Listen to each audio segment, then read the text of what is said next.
হাদিসটাকে আপনারা নেন, 30 দিনে হলো 1 মাস। হিসাবটা করেন। আপনারা যারা স্কুলে হিসাব করেছেন, অঙ্ক করেছেন, আমরা বাংলায় অঙ্ক বলি, হ্যাঁ, ইংরেজিতে মেথ বলা হয়, আর আরবিতে বা উর্দুতে হিসাব বলে নাকি ভাই? আমরা আমরা তো স্কুলে পড়েছি, তাহলে একবার মিলিয়ে নেন। 30 দিন হলো 1 মাস। এবার 10 কে আপনারা 30 দিয়ে গুণ দিন, তাহলে কত হবে? 30 দিয়ে যদি গুণ দেন তাহলে হবে 300 দিন।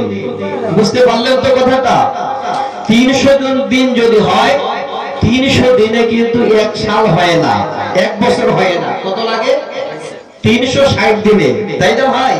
তাহলে 2 মাস কিন্তু থেকে গেল, 2 মাস থেকে গেল। পরিপূর্ণ আমরা রোজাদার হতে পারলাম না 1 মাস, 1 বছর। তাহলে একটা হাদিস শোনাচ্ছি, সহি হাদিস।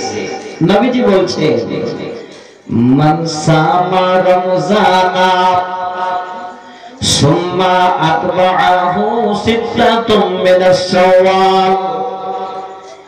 যদি কোন আল্লাহর বান্দা রমজান মাসে রোজা রাখলো, তারপরের মাস হলো শাওয়াল মাস, শাওয়াল মাসের আরো 6টা রোজা রাখলো।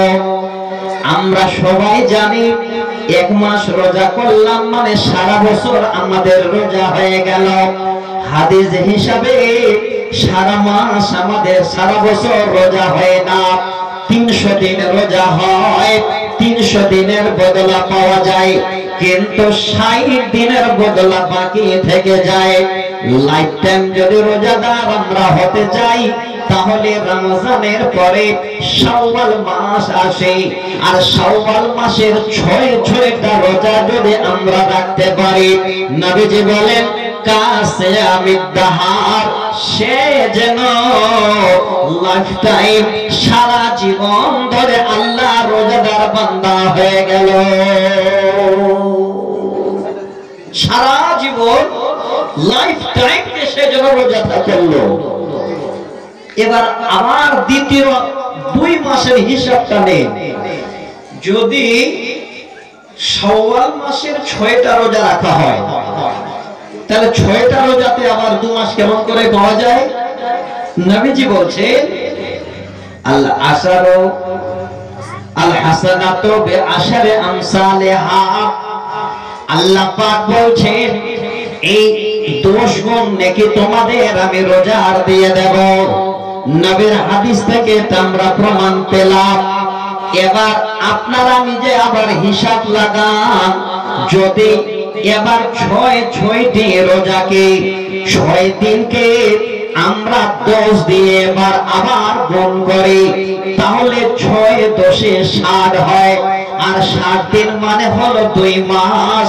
তাহলে আগের 10 মাস আর এখনকার 2 মাস দিয়ে হলো 12 মাস, মানে 1 সাল। আল্লাহর নবী বলেন, ওরে আমার উম্মত, কাসিয়ামিদ দাহার, তোমরা যেন লাইফ টাইম রোজাদার হয়ে গেলে, তোমরা সারা জীবন আল্লাহর রাস্তায় রোজা থাকলে।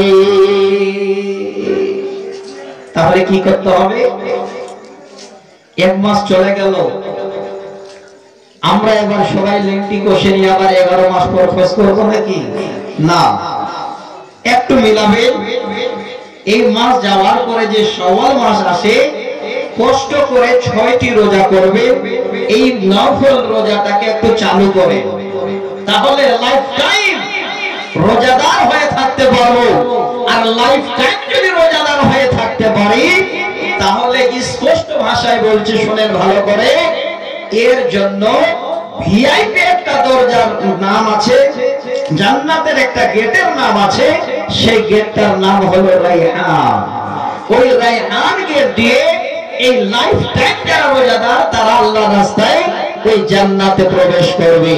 এবার 1-2টো কথা বলি, মসলা মাসাইলের কথা বলি, ভালো লাগবে।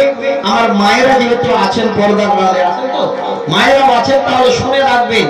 যে মা আমার, যে বোন আমার, আপনারা এবার রমজান মাস চলে যাওয়ার পরে শাওয়াল মাসের রোজা রাখবেন 6টি। এবার মায়েদের তো 6 থেকে 7টি রোজা নষ্ট হয়। ভাইজান বুঝবেন, না হলে আপনার স্ত্রীকে ভালো করে বুঝাই দেবেন। আপনার স্ত্রী যদি আসেনি তো আপনি শুনে যান, ভালো করে বুঝিয়ে দেবেন, তাহলে জিনিসটা ক্লিয়ার হয়ে যাবে। দরকার আছে, প্রয়োজন আছে আমাদের এই জিনিসগুলো মানে জানা। 6 থেকে 7টি রোজা আমার মায়েদের কাজা হয়। মায়েরা টেনশনে পড়ে, কাজা রোজাটা আগে করব না এই নফল 6টি শাওয়াল মাসে রোজা করব? দুইটি মত ইমাম হাজার আসকালানি আর ইবনে বাস ওনারা বলেছে যে আগে ফরজ রোজা করতে হবে, তারপরে নফল। আর অন্যান্য সমস্ত আলেমার মত যদি নফলটা করে নেই, ফরজটা পরে করে তো